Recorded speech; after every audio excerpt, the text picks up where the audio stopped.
Hello, welcome back everyone. This is episode number 4 in the Great Guitar Build of 2021. Today we're gonna carve the body as well as joining the neck and the body together. Come along. First of all, we're gonna go ahead and thin down the body a little bit using a router sled.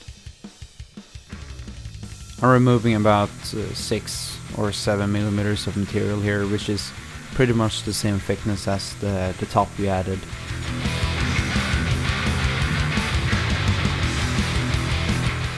And after thinning out the back a little bit more, we actually found these holes, but we're gonna go ahead and fix them later on and just go ahead and continue to clean up the back using a plane.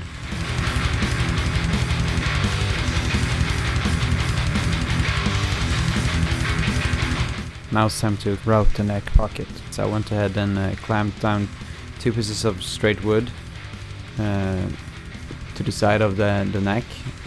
And I also lined up the neck with the center line of the guitar to make sure that everything was completely straight. And just to be a little bit extra careful, I'm gonna draw out the positions of the wood. And I also added a third piece of wood to complete the neck pocket, and I used masking tape and super glue to stick everything to the body. And then it's just safe to remove the neck.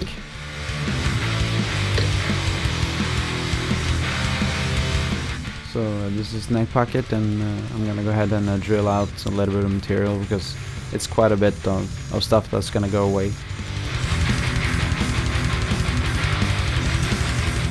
And then let's start routing.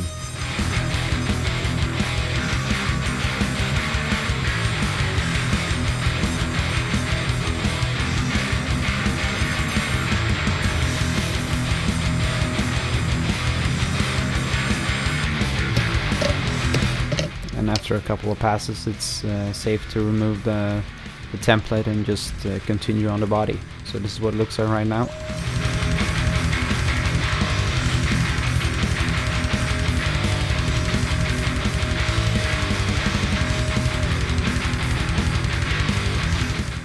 And I'm gonna go ahead and fix the corners and make them 90 degrees.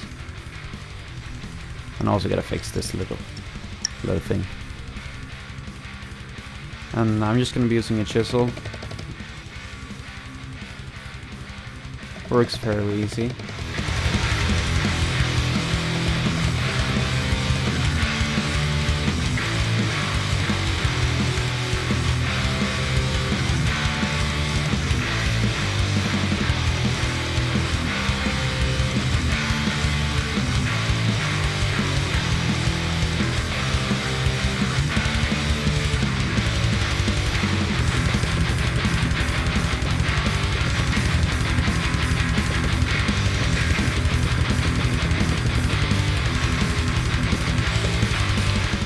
And now the neck should fit into the body.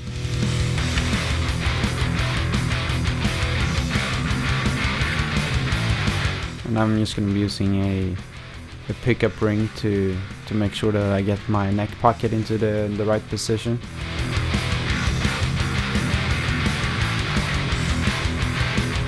And then I just added the template on and routed the pickup cavity.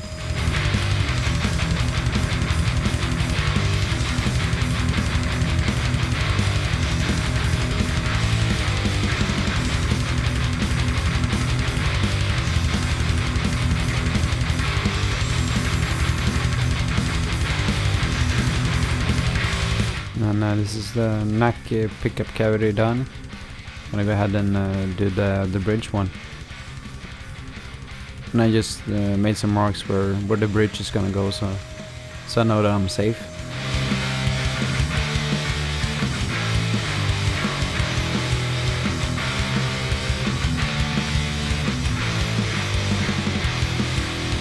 And then I went ahead and made a custom template for the control cavity. And I thought I had my router deep enough, but apparently not. So I'm just going to be using this little mistake as a way to open up the control cavity a little bit easier. It's going to work. And I just went ahead and drew some lines to make the make the whole cavity and just freehand it. I didn't feel like making another template for this one.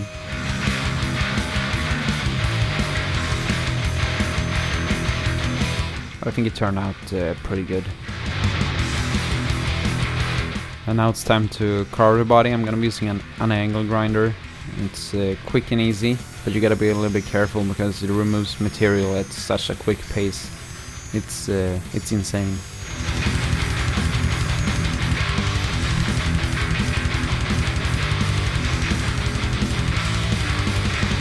In this area here, I'm gonna hit with a file later on because it's just a little bit too small for the angle grinder.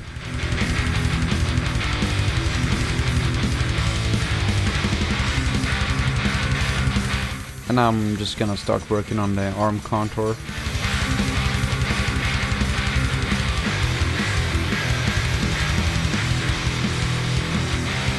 And this is what it looks like roughed out. Gonna do the belly curve as well.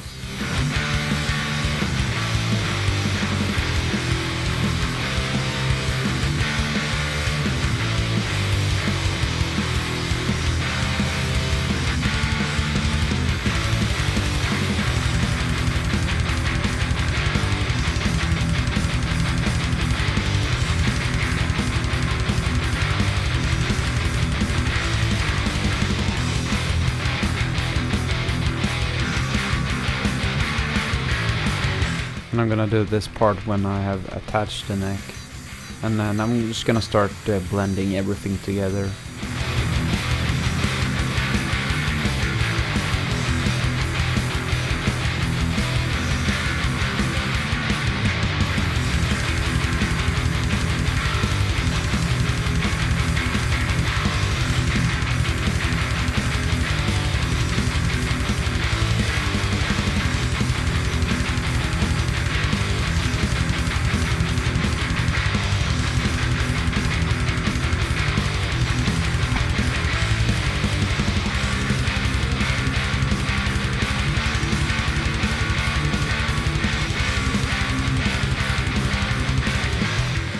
I'm gonna go ahead and hit everything with the sander to just clean it up.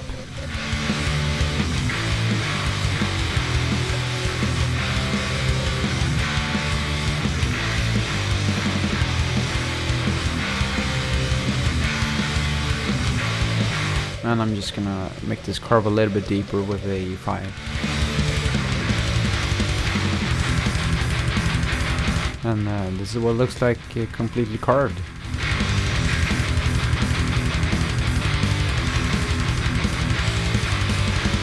And now I'm gonna go ahead and cut out the neck pickup cavity on the neck itself.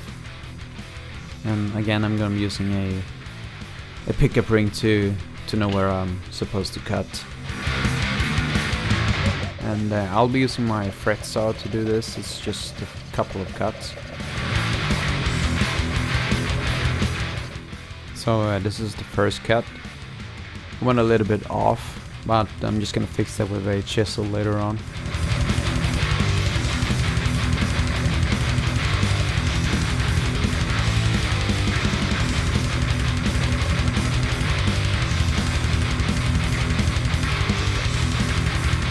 And now I'm gonna make room for the pickup ring.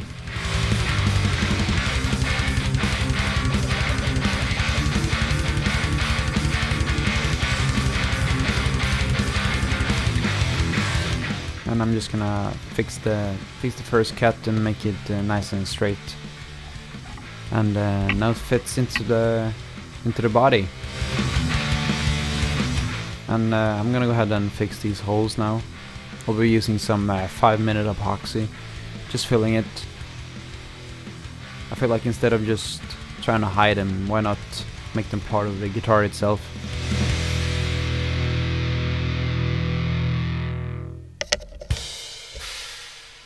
I also added a piece of tape to keep the epoxy in the hole here. I just didn't film it.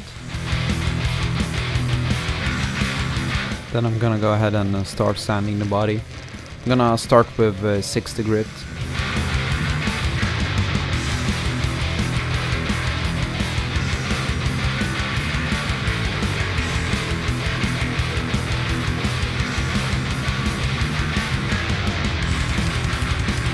And then I'm gonna go ahead and remove the epoxy using a razor blade.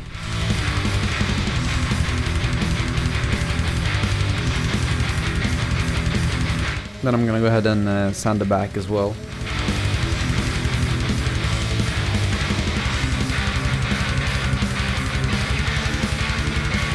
And then I'm doing the sides as well.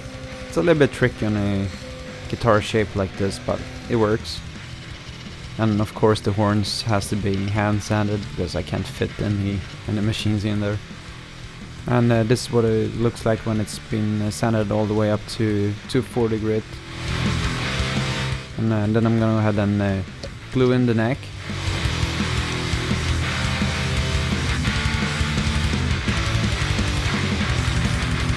Making sure to get glue everywhere.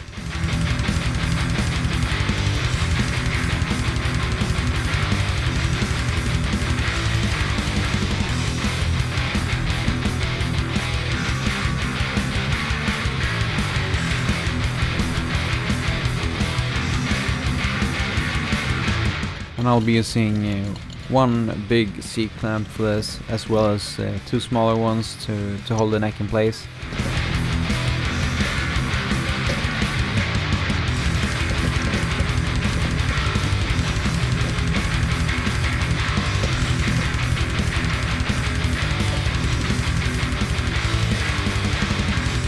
And this is what it looks like when it's being clamped down.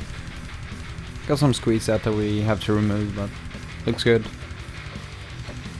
And then it's time to remove the clamps and see what it looks like.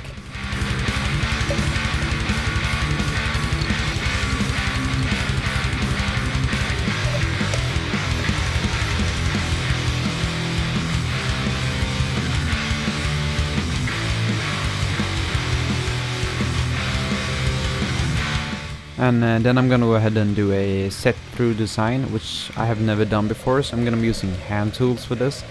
But if I were to do it again, I would definitely use an angle grinder instead, because this took some time.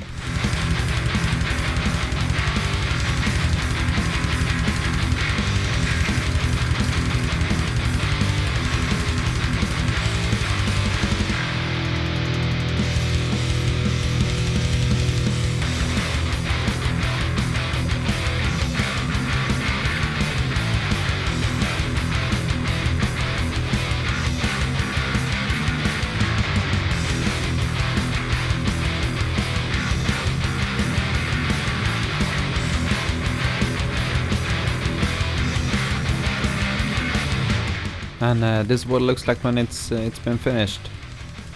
It turned out looking real good, and especially it feels good.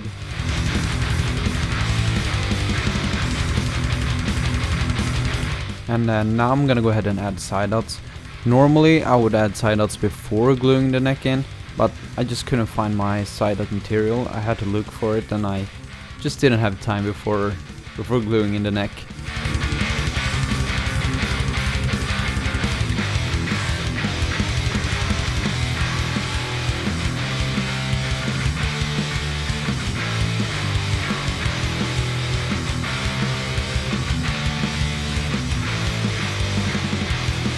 And it's just this plastic rod that I'm gonna super glue into the fretboard.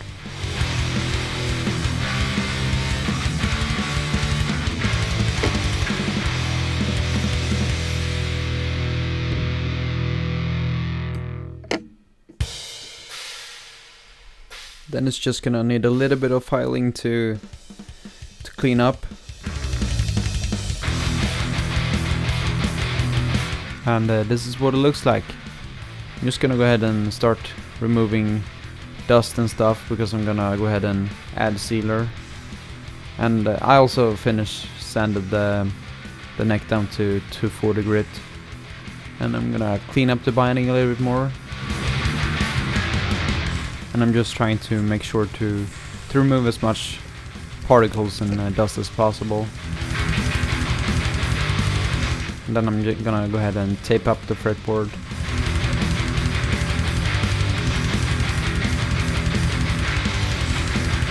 And the sealer that I'm using is a polyester resin. So you just mix the resin together with some hardener and you mix it.